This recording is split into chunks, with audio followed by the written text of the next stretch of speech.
Hi and welcome. Today I've got Dave Hall with me, founder and chief executive of the Ideas Centre. How are you, Dave? I'm very well indeed. Very well indeed. It's great to have you here. Just to remind everyone, we are currently live on LinkedIn, we're live on YouTube, and we are also live in our Facebook group, the Yorkshire Business Club.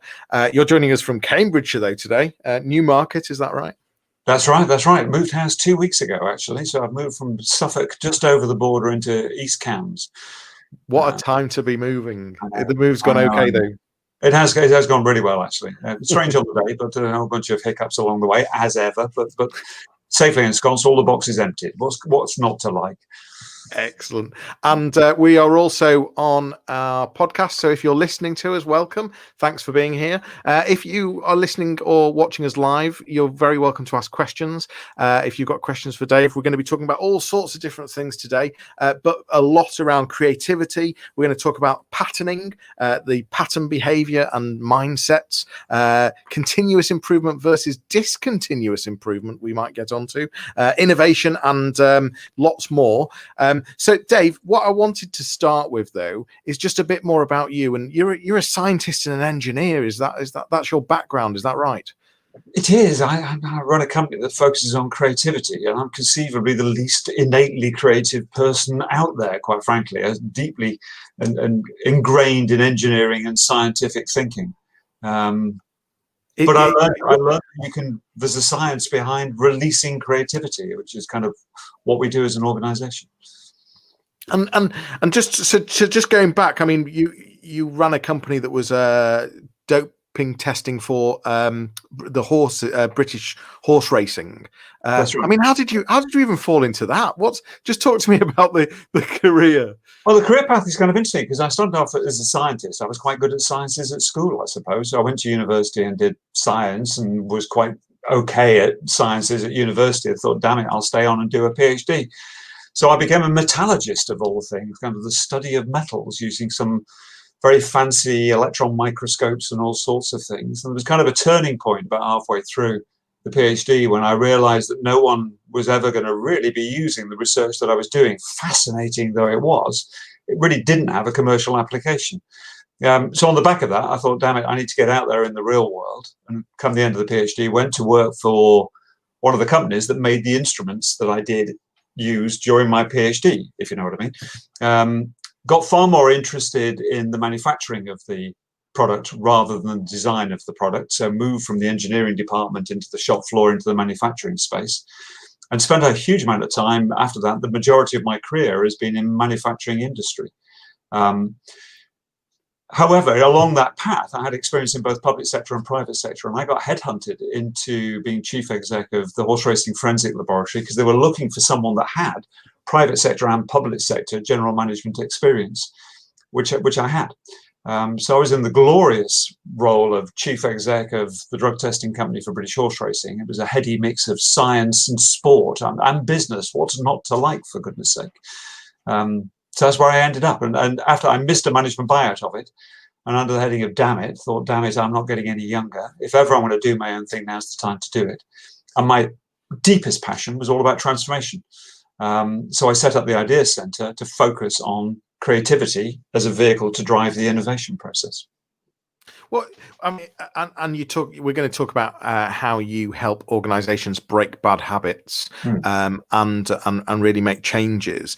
And I also would quite like to know and quite be interested in which are the sectors, the industries that have some of the worst bad habits. What's your experience there, Dave? Well, and we've got to place the phrase bad habits needs to be placed quite carefully, because I'd say it's not so much bad habits as locked in behavior. So people get comfortable with a way of operating, and those ways of operating get locked inside the organization. Despite the fact the world around them is expanding at an ever increasing rate and new ways of doing things are coming out, they're most comfortable with doing more of the same. It's what they did before, for goodness sake. And in terms of which industries or which sectors are kind of most prolific in that locked-in behavior, I say there isn't one. Every organization that's been around for any length of time and involves a number of people gets locked in a patterned behavior. So whether it's public sector or private sector, whether it's small, medium, or large organizations, organizations get locked in more of the same thinking. And when they say they want to do things differently, they kind of go, yeah, we need to think differently. And what they do, because they're locked in, is they come up with more of the same thinking. And Other that's example, other examples then on the flip side of organizations that are good at this, of sectors or industries that are good at this. You know, for example, is the digital industry any better? Or I'm just thinking. Well, I think those industries that are well connected with that environment that's changing around them, that's being fed by those changes, I think naturally keep an eye out in that outside world. I always say, I don't care what your organization is, whether it's small, medium, large, what the sector of the organization is. Someone out there in the world today, even as we slowly come out of lockdown, go back into lockdown, then come out of lockdown again, even under the current circumstances, someone somewhere in the world today is developing new thinking, new technology, new processes that could transform elements of what any organization's doing. All we have to do is scan the horizon for all those possible changes, grab what takes our fancy, implement it, woof, we're off on our next innovation journeys. Digital industries tend to be well connected with that outside world and are naturally scanning it. However, what they tend to do is to scan those sectors of that digital industry that they are increasingly more comfortable with. So over time, they too will get trapped and miss things out. There'll be new digital media, social media channels that look at, yeah, we're not into that because we're embedded in, whether it's TikTok or Instagram or what have you. And here's me using language that I know nothing about because I myself am locked in my own world of the past.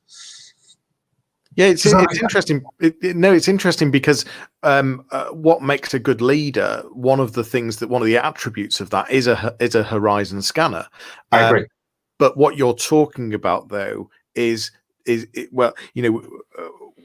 not always being with like-minded people, not always being with experts, and that you're familiar with. And actually, when you're scanning a horizon, it's about looking at horizons that you're unfamiliar with. Is that absolutely? And being connected with external stimuli. I think in organizations, when you've got a serious problem or a serious challenge or a serious strategic decision to make about your direction, what you tend to do is get a group of experts together.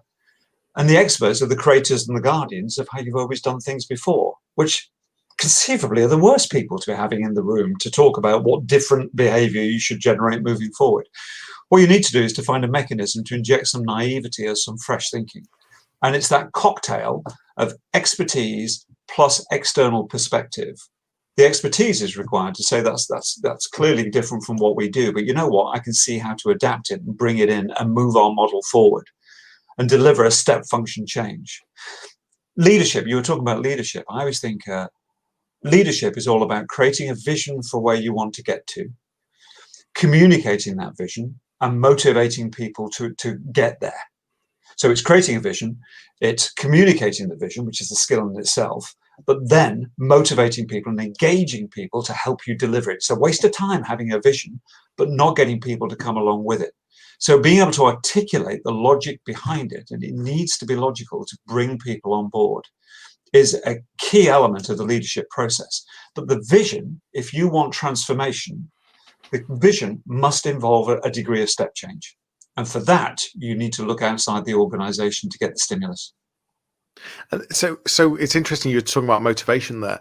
And is that what you're saying, that one of the best ways to motivate teams is actually to make sure that you can articulate what it is you're trying to change? Is that absolutely, and the benefits of getting there? So it's no use saying, oh, it's going to be a wonderful.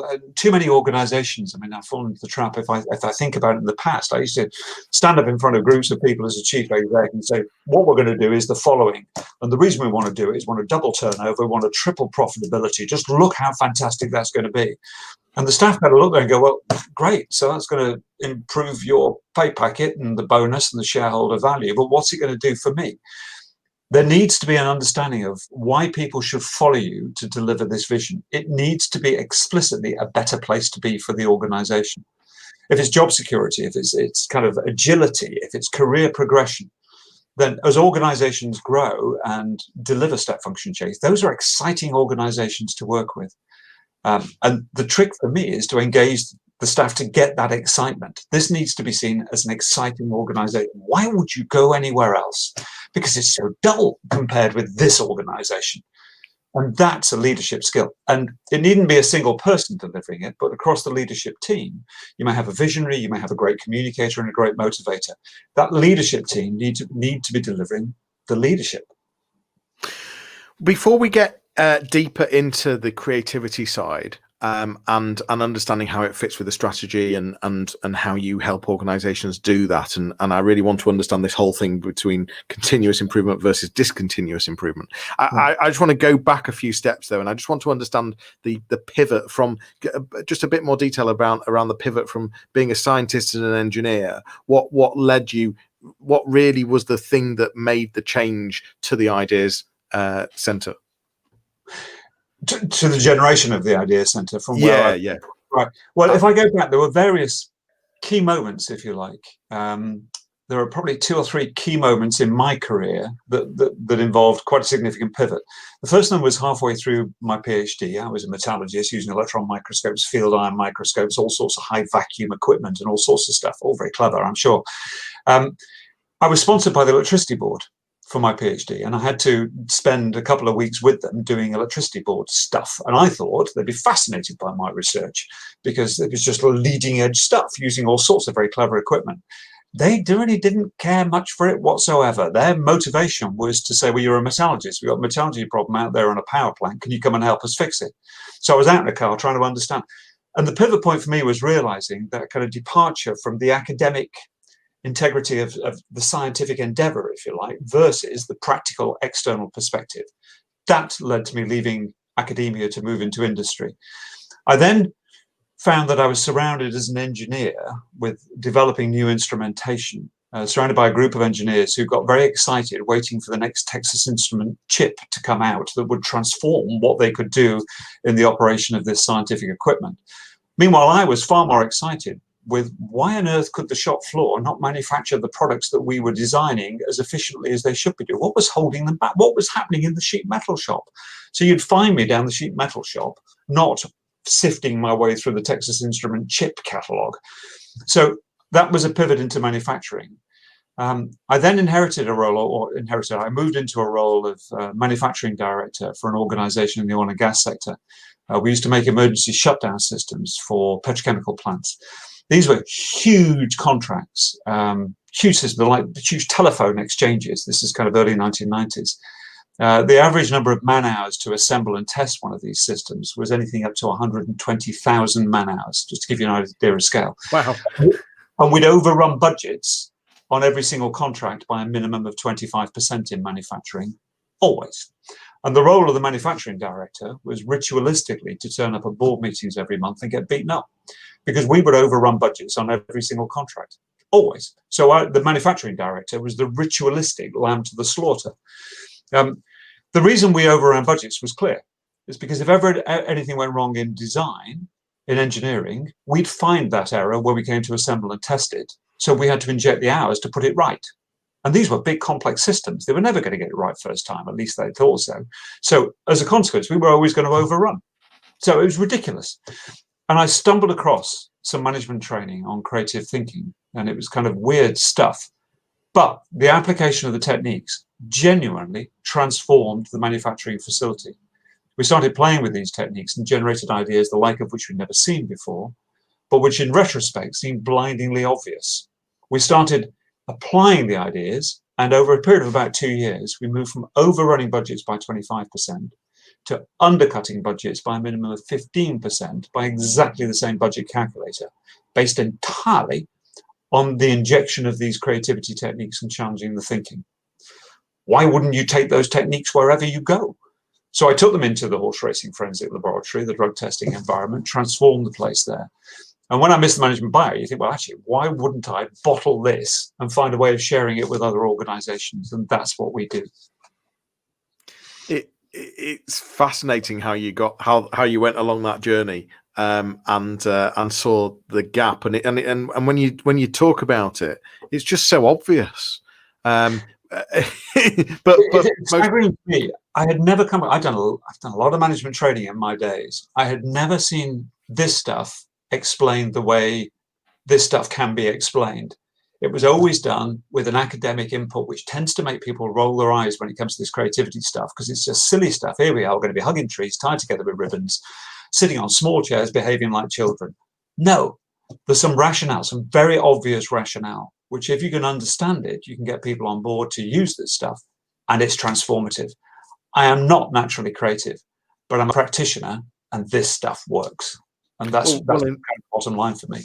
In fact, what you've just said there, you're not naturally creative. I think I'm assuming that must be quite a barrier a lot of the time, where people are saying to you, I'm not creative. I don't have any creative genes. How do you get past that? Well, my argument is always, I think using these techniques with an understanding of why these techniques work, you can enhance the creativity in anyone and everyone. So you can always enhance the creativity, because it's all to do with what's happening inside your head. And if you understand what's trapping you in conventional and traditional thinking, because people get locked in a way of thinking, once they understand why they're trapped in, you can then begin to explain how they can use these very unusual techniques to escape. That can be logically explained. There's always a moment in the creativity technique where you have to take a kind of flight of fancy, because what we're trying to do is to emulate childlike thinking, not childish thinking, but childlike thinking. And there's quite a big difference. As soon as it's childish, it's silly. I didn't get where I am today by doing silly stuff like this. I've grown up, for goodness sake. If you understand that young children are inherently creative and adults are inherently not creative, we are rubbish at it. If we're serious about injecting creativity into an organization, we should look jealously at what makes young children so good at it and inject some of that into our decision-making processes. And all these techniques will only work if you're involving people who are prepared to play. Play is the big differentiator. You tell a group of young children to go play, and they will, oh, right, fine, we're off. But they'll pick up whatever they come across and they'll play. You tell a group of adults to play, and they'll go, oh, how? What's the rules? What are we playing? I mean, you and I, Johnny, can't just start playing. We need to know what the rules are. Get the Monopoly out. Let's look at the instructions. And effectively, each one of these creative techniques is like a different board game. And each game has its own set of rules. And provided you follow the set of rules, adults can play and have a whale of a time. And I can play and have a great game with a 4, 5, 6-year-old. My grandson's 5 years old. We can have a great game because we both understand the rules. He doesn't need to understand the rules. I need to know the rules. Does that make sense? It really doesn't. It's so true, because the amount of times you ask children a question on how to solve something, they might come up with some potentially silly, crazy ideas, but at the same time, the way they think about things, they come up with ideas that you just wouldn't consider. Absolutely. One of the techniques we use, just got a little case study, if you like. One of the techniques we use, I would recommend any organization that's serious about creativity, form a relationship with your local primary school. If you've got a problem you can't solve, take it into a classroom of 7-year-olds. Top tip, always get permission from the headmaster or headmistress before you wander into the classroom of 7-year-olds sharing your problems. What you want to do is get permission. Schools love this sort of stuff, because what you're going to do with the classroom of 7-year-olds is tell them you need their help. Because we as adults are rubbish at creativity and they're brilliant at it. So it builds self-esteem. Schools love it. What you do is explain your problem to the kids in terms they can understand. Break them into pairs, give them pens and paper, ask them to draw solutions to your problem. So you need to explain it in terms they can understand. Take all the corporate speak out of it. Ask them to draw pictures to explain how they're going to solve the problem. Trust me, you give them the pen and paper, break them into pairs, the room takes off. If this was adults, you'd have to give them the rules of the game. Not only children, they're off. You have to wander around to keep an eye on what they're doing, because you need to understand what they're drawing. Give them 10 minutes. At the end of 10 minutes, every pair will have drawn a picture of how they would solve their problem in terms that are meaningful to them. We look at it as adults and go, this is bonkers. Doesn't really matter. What they've done is come up with effectively metaphors for what you need to do as an adult to solve the problem. If they've come up with an idea that you've never thought of before, but which is impossible to implement. Young children are brilliant at creativity, but they're rubbish when it comes to application. We are brilliant at application, but we're rubbish at creativity. So if you get children to generate the creativity, effectively every drawing is simply a metaphor for something in the real world. And our job is simply to translate that metaphor. If I can give you an example of that, did this in Dartford, the Innovation Centre in Dartford, and we had a business there that was selling educational training packages to primary schools, to teachers and what have you, and they were struggling with getting sales, getting purchase within the sector. And we said, right, fine. If you look out the windows of the Innovation Centre, there was a primary school. You could see it.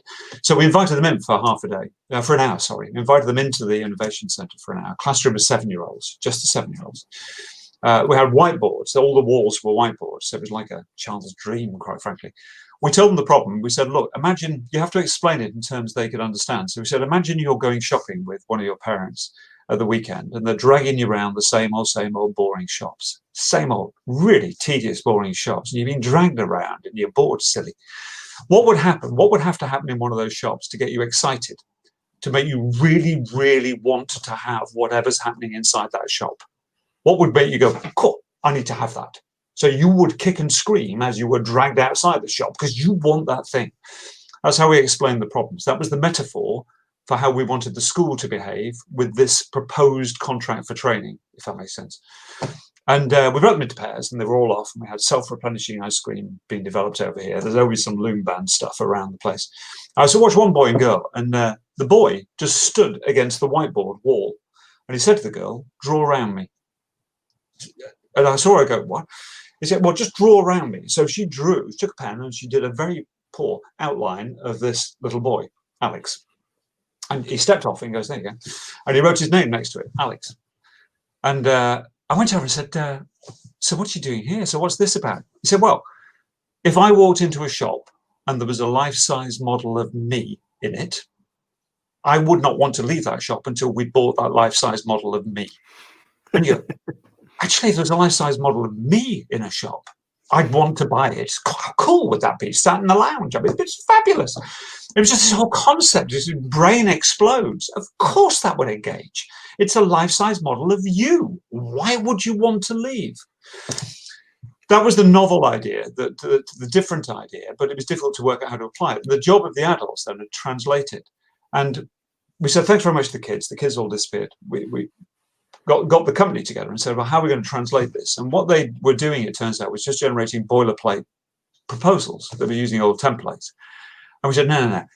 This was weird recognition was the word here. It was that kind of weird recognition. That's a life-size model of you. What you want when the head picks up your proposal is you want them to go, this is us. It needs to be so carefully tailored so that the recipient goes, this is brilliant. And forget the rest. They don't understand us. Look at this, everyone. And that kind of freaky recognition was what you had to build into every single proposal, which is what they've gone away and done, born entirely out of the input from that little boy and girl doing an outline of Alex on the whiteboard wall. Freaky recognition was the key expression that was the turning point. Does that make sense? Can you see how that works? Yeah, I mean, it's in sales, it's a mirroring technique, isn't it? We all know. But it is like mirroring, but it's freaky recognition was the distinguishing feature, because freaky mirroring. What you've described is taking it a step further.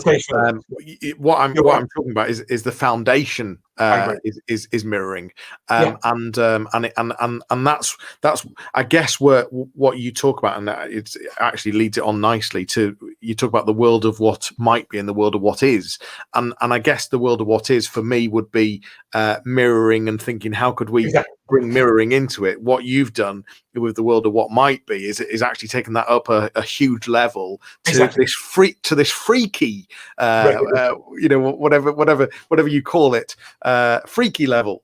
Can you just talk to me more about this world of what is and world of what might be? Sure. The world of what is basically how we do things around here. We all make sense of our worlds by effectively looking backwards. If you've got a problem and you're trying to solve a problem, the first thing you're always going to do is look backwards, because you're going to look at your past experience, your knowledge, your training, your education. You'll scan your past to see if there's anything in there that can have an impact on today's issue. So what you do is you look back You scan your past, grab what you think is relevant, apply it to today. That then determines your future behavior, which effectively means your future behavior is massively conditioned by your past experience. And in an organization, if you repeatedly look back before you decide what to do today, your behavior becomes incredibly conditioned.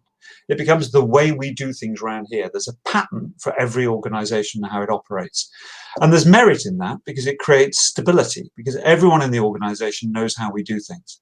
That's your world of what is. And we get trapped in that world by convention and tradition. If you want to do things differently, if you want to innovate, you have to escape that world of what is. And to escape the world of what is, you cannot use conventional and traditional techniques. You have to use unconventional, untraditional techniques, i.e. weird. And these creativity techniques are perceived as being weird simply because they're engineered to help you escape from the world in which you're trapped. So who would normally go into a classroom of 7-year-olds to try and solve a business problem? Well, those that want to drive innovation would do, because young children don't have a world of what is. So they're completely liberated. The world of what might be is basically everything that's outside your world of what is. And we have an ever-increasing gulf between the world of what might be and the world of what is, because the sum total of our collective past experiences are tiny compared with the sum total of everything that's known out there in the world. And that what's happening out there in the world is increasing at an exponential rate. And so what we need to do is to understand that, and understand how to escape demands those creativity techniques. So what we're trying to do, but only when you want to do something differently. If you want to do more of the same, if you want to take that world of what is and incrementally make it better, that's what continuous improvement is all about. And we use conventional and traditional techniques to achieve it. But if you want to escape and have some of that world of what might be, which is something completely different, then you need to use the unconventional and untraditional techniques to escape. And that's the key that drives the creative process. It's mad how people don't realize that they're stuck in that world, and we're forever talking about stepping outside the box, but probably we don't do it. We don't do it. Yeah. And arguably, the more senior individuals we get involved, the more substantially they're locked in that world of what is, because they're the creators and the guardians of the world of what is. So when we get the best people, the most senior people, and you say, hang on, you need to think differently. They all go, yeah, we need to think differently. But they're trapped. They come up with more of the same. And if you say, well, you need to use some sort of bonkers, weird technique, they go, I didn't get where I am today by playing those silly games. That's just why I didn't go to primary school. Why should I do that, for goodness sake? I didn't get where I am today by doing that. And they dismiss it. And what they're doing is condemning the organization to more of the same. Playfulness is key. Playfulness is key. 5-year-olds, by the way, if you go into a classroom with 5-year-olds, issue there is you can't keep their attention span. So there's an issue with attention span there. 10-year-olds, too old. Because even at the age of 10, their world of what is sufficiently constrained that you massively limit the creativity. We lose creativity at a rate of knots as we grow up. And what we need to do is kind of harness that behavior. These techniques replicate that childlike thinking. You talk about the continuous improvement versus discontinuous improvement. That's fully related to what we're talking about, really. Is that right? Absolutely. Continuous improvement, the joy of continuous improvement is the simplicity of the concept as far as I'm concerned. Basically, what you're doing with continuous improvement is trying to harness as many ideas as possible on how to make whatever world you're trapped in a better world. So in your organization, what we want is incremental improvement. We actually say it's incremental improvement. What we want to do is to make it better. And if we get enough ideas together on how to make it better, then we can make a substantial change. But you need lots and lots of small incremental changes. That's continuous improvement. It is a wonderful thing. It is a cultural transformation because you want lots of ideas. You want everyone involved. Brilliant. But every now and then, the leaders in an organization should recognize that simply doing continuous improvement is just incrementally improving the same old world. And what they might well recognize is they need transformation. And organizations talk about transformation and then describe a continuous improvement program, just hoping that someone comes up with a killer improvement that will smash the world of what is. But why would they? because everything is consistent with the world in which they're trapped. What you need to do is use techniques to help you escape from the world of what is, to go in pursuit of a parallel universe where somewhere there is a world where things are transformed. But it's a very different world. It's not a better world, it's a different world. And you do not need many of those step function changes to transform an organization.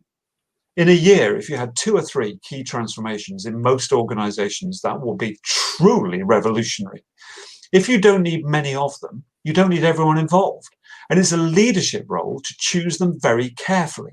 So the leadership should decide where you want that role, that transformation to take place. And when I say leadership, anyone in the organization can be a leader. In their function, they should decide where they want the step function change. There will not be many in a year. They then have to use techniques to help them escape from the world of what is, to access that new world. Then get people excited about following them to deliver that new world. That then is transformation. It's discontinuous improvement, not continuous improvement. And too many people get confused between those things. What they think is that innovation is driven by a super continuous improvement program. We have a suggestion scheme. We've got a box that people put their ideas in. All we're doing is waiting for someone to come up with a cracking idea that will transform it. Why would they do the that? idea. Why would they? In fact, the leadership team, with a smug, self-righteous view, say, we're actually, our culture's fab. What we're doing is waiting for everyone else to come up with the ideas that will transform our business. What? You only need 2 or 3 ideas. Choose them strategically, for goodness sake. This is top down, not bottom up. So continuous improvement is bottom up. The best people placed to identify how to improve things are the people doing the work. So they're best placed to identify how to improve what they do and to implement the idea. Step function change is different. It needs leadership. Someone has to have the vision to say, we need to do this differently, and this is how we're going to do it differently. Now, everyone follow me. Forget the old way. We need to go to here. That's leadership. That's top down, not bottom up. What you need ideally is a mix between the two, so that over time you end up with a continuous improvement profile. So you end up with continuous improvement, then a step change, then continuous improvement, then a step change. That's the magical split that you're looking for. Yeah, I like how you're talking about having that blended version where you've got both. Yeah. But the brain has to work differently. People think they can use continuous improvement techniques to deliver step function change. They can't, because the techniques they're using are consistent with the world in which they're trapped. You have to use techniques that are inconsistent with that world. Weird. You've mentioned the word weird again there, and I was going to talk about some of the weird, unusual techniques. There's an example. I don't know if this is one of the most weirdest or unusual ones, but it's an example of a technique. It's the reversal technique that you use. Yeah. And there was this was around budget for replacement glassware in the laboratory. I've heard you talk about this story, and I'd just like to for you to share that with people that are watching right now or listening, and tell us a bit more about that story. Oh, this was the first technique I ever applied when I was chief exec of the drug testing company for British horse racing. We used to do all the horse racing, all the greyhound testing in the UK. If an animal race anywhere in the UK, at the end of every race, a blood or a urine sample is taken. It would end up at our lab for analysis. So it was a laboratory that was full of civil servant forensic scientists, kind of a rabbit warren of laboratories, lots of glassware about the place. Blood and urine samples would tip up in the morning. We'd do the analysis, and then the next day, more samples would tip up. I discovered quite quickly the organization was losing money. It was operating a deficit. And I was looking at the management accounts, and there was a line item for replacement glassware. And it was £2,500 a month. Not a massive sum, but it was enough to raise my eyebrows and go, I don't understand what that's for. So it was a replacement glassware budget for £2,500 a month. And I said to one of the senior forensic scientists, one of the managers, I said, what's this? What's this about, this budget? And they said, oh, yeah. So at the end of every day, we've got lots of dirty glassware. So we have a technician that comes in. And what she does is she wheels a trolley around the laboratories, and all the dirty glassware is put on the trolley. She then wheels it across the car park, and behind the stable block, we had horses on site. Behind the stable block, we've got an autoclave machine. She puts the dirty glassware on the autoclave machine to wash it, disappears for dinner, comes back about 8:30. All the glass is now clean. She puts it back on the trolley, wheels it back across the car park, and distributes it about the place. And she said, and And that's what we do. It works brilliantly well. So I said, fine, but why the replacement glassware? And she said, well, when you put the glass on the trolley, it tends to chink together. And certainly when you take it across the car park, which is uneven, you end up with chipped and broken glassware. And the technician doesn't know that. She circulates all the glassware back into the laboratories, and you tip up the following morning and find you've got glassware you can't use because it's chipped or cracked. So not a problem, though. We've got an arrangement with a local glassware manufacturer, which is basically if you arrive at 8 o'clock in the morning, if by 8:30 you've assessed your glassware, you contact the glassware manufacturer and say, look, we need replacement glassware of the following types. By 9 o'clock, you can have replacement glassware on site. Cost of that was about £2,500 a month. And it was presented as a solution, not a problem. And I went, we need to think differently about this, because this is just as a matter of principle. This makes no sense. We ought to be eradicating that budget. So I got a group of people together, and this was an ideal opportunity to use some of these techniques. And we used the reversal technique. And the initial problem we were addressing was how to reduce the amount of money we spend on replacement glassware. What we did, first of all, was to reverse that problem statement, but not just reverse it. We reversed it and then magnified it. So we reversed it and made it bigger. And we ended up focusing on the way this technique works, trying to solve the following problem, which was, in what way might we guarantee that every single piece of glassware that ever goes for washing will always get smashed and then lost? That was the brief. So it was, forget trying to improve something. What we're now trying to do is to make sure this was the worst conceivable outcome, which then distracts everyone, because no one has ever tried to solve that particular problem ever before. So you're very specifically engineering it. So not trying to solve the forward problem. What you're trying to do is to solve the reverse problem statement. But it's not the equal and opposite. It's actually magnified, and it's huge. And what we did was we had some brainstorming around this. But because it's bonkers, it's just a ridiculous problem statement. Civil 7 forensic scientists never worried about this. We eventually came up with a brilliant solution, which was to employ Mrs. Overall. I'm not sure if you remember Acorn Antiques. There was a Julie Walters character. She used to be the coffee lady, a tea lady, and the joke was she couldn't hold the tray steady, so she always spilt the tea and coffee. And we thought, well, she'd be perfect as the technician to jiggle the glass about the place. We'll give her a supermarket quality trolley with a dodgy wheel, so it was all over the place. We made sure she came in the middle of the night, so she had no idea where the light switches were, and she had to potter around in the dark to increase the chance of spilling the glass everywhere. She'd pile the stuff on, she'd take it across the car park. We invoked the spirit of It's a Knockout then. We tied her to an elastic bungee and greased the path. We employed people to throw buckets of water at her as she tried to get her way across the car park to the autoclave machine. This was bonkers. Guaranteed she would never get across without glassware going everywhere, smashed. In true It's a Knockout fashion, she'd get shards of glass to the autoclave machine, which somehow she'd wash, and she'd stumble back into. She had no idea where they went. So she just guaranteed we'd be spending a fortune on glassware every single day. Brilliant solution to the negative problem statement. The trick then is to say, right, fine, that would definitely solve that problem. So what are the characteristics of that idea that make it work? Let me just turn that off. Sorry, forgive me. What are the characteristics of that idea that make it work? It definitely solves the negative problem, but why? And what we said was it was the journey from hell. It wasn't a bad journey. It was a journey from hell. It could not have got worse. And she had zero empathy with the laboratory. Not a little, it was zero empathy. She had to fumble around with it. She had no idea. Just bonkers. So we had zero empathy, journey from hell. Now the trick is to reverse that set of characteristics. So the reverse of journey from hell became journey from heaven. The zero empathy became total empathy. All we had to do now as adults was to find a real world solution that involved the journey from heaven and total empathy with the laboratory. And so we're good at solving that kind of problem. So we knew the characteristics we were looking for. It took us about 5 minutes discussion. And within 2 months of that, we'd had board approval to spend £10,000. That's all, £10,000, installing glass washing capability into every single one of the laboratories. Journey from heaven, well, of course it was. The glassware never had to leave the laboratory. Total empathy? Well, of course it was, because the people loading the glassware were the people who were going to be using the glassware the following day. It was their glassware. Perfect solution. Cost £10,000. Instantly, the cost of replacement glassware went down from £2,500 a month to less than £100 a month. Forever.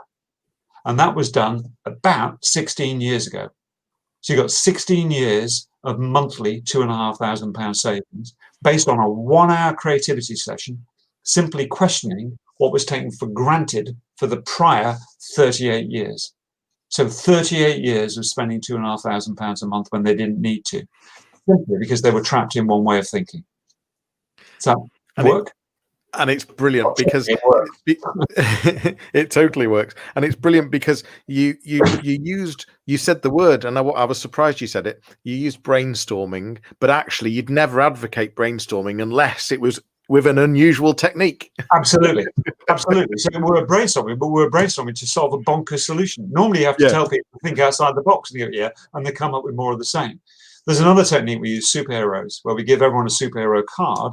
And on the superhero card is a characteristic of a different superhero. So if you're Captain America, there's your Captain America skills, if you can see that kind of vaguely. You have to brainstorm solutions in the style of your superhero. Superheroes can solve any problems.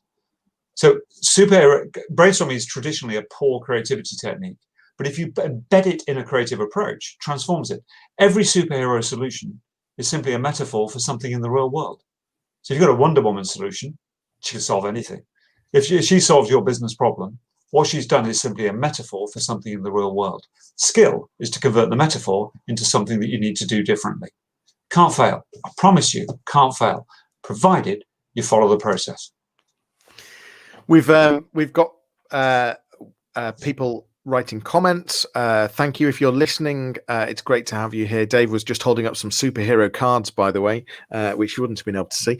And for people that are watching right now and are live, you're very welcome to ask questions. Willow Collios asked, is the suggestion box also about filtering and moderating out the risky step changes? Well, absolutely so. I think it's not about it. Filtering out the risky concepts is a natural consequence of being trapped in the world of what is, because what we do is we all sit in our world of what is, generating ideas on what we can do differently.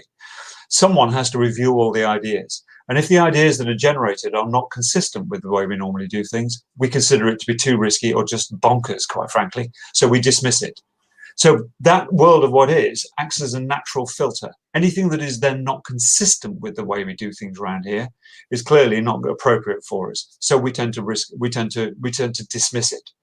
What you often find with these creativity techniques is the ideas are different, but the risk is minimal because what you're doing is overcoming mental blocks. And in retrospect, invariably, the creative solution you generate in retrospect seems obvious, but only in retrospect. With foresight, you don't see the solution because you've got a mental block in the way. These techniques help you overcome the mental blocks. And in retrospect, the answers look obvious. Minimum risk. All the transformation work I've got involved with, I reckon we took very, very few risks. But conventionally, the whole approach will be seen as too risky, which is wrong. Thanks for your question, Willow. Things that I didn't have time to talk to you about because we are running out of time here, Dave. But you're a runner and a cyclist. You've done cycling from John O'Groats to Land's End. Is that right? More than once. Right. Yeah. Sorry, more than once. A couple of times actually. A couple of times. Run it. I was going to say I've never run it. No. and has lockdown given you time to have more fitness, or is that? Well, strangely so. I don't think the dogs have never been more walked as a result of lockdown and what have you. And I've had time to get out and do some running and what have you. So it's been a very healthy time, if difficult in many different ways. What it's forced people to do, of course, is think differently. Because the world of what is the old way we used to do things. And people often say, well, I hope it returns back to normal. Back to normal is back to the old way. What we need is a new way of doing things. What I need to do is to make sure that fitness, that walking of the dogs gets fed into a new model of my future, which it will do. It will do. Well, what you say is current circumstances help us understand how pattern behaviours are not right or going against. They're limiting because you believe it's the only way of doing things. So we'd like it to get back to the way it was because that's more comfortable. People also talk about the new normal. And what they mean by the new normal is, well, that's the way we used to do things. This is the way we're going to do things now. So let's forget the old way. And let's just at least just keep it like this. All you're doing is creating a new pattern trap that will limit your behavior moving forwards. What we need to learn is the need to dynamically challenge and introduce new thinking into our organizations on a continuous basis, rather than getting locked at various points in time. It's clear that creativity needs to be part of the strategy, and it's also clear that we need to think very differently about how we inject that creativity. I don't know if you like that word or not, the inject the scientist bit. I know. I like it. It works. If I was just going to say that if people listening, if you're watching, if you're a senior leader, board level, HR director, an MD, or an ops director, and you think that your organization has got bad habits, now is certainly the time to be changing them. Dave, how would they be best contacting you? Easiest way is probably via the website. I mean, two things. The website is www.ideascentergroup.com. So that's ideascentergroup.com. Or if they want to send me an email, it's just d.hall, that's for David Hall, d.hall@ideascentergroup.com. If they just want to get in contact, I'm more than happy to have a Zoom and show them through the process and the techniques. So much easier doing it online than it will via a telephone call, but I can take whatever media they choose. I've really enjoyed this conversation, and I'm sorry that it's come to an end, Dave. But I love the weird and wonderful and unusual stories and words that we've been using, and it's really fascinating, and it really has changed the way I think about creativity. And I must admit that that in many of the companies that I've run in the past, creativity would be around, right, let's all get in a room and start brainstorming. And I think we need to think differently. Absolutely. And it's been a pleasure. So thanks, Johnny. Thanks for joining us. Thanks for listening. And if you've been watching, please do like, subscribe, share, tell your friends, and come back for more next time. Dave, thanks again. And we will see you or hear from you all soon. Take care.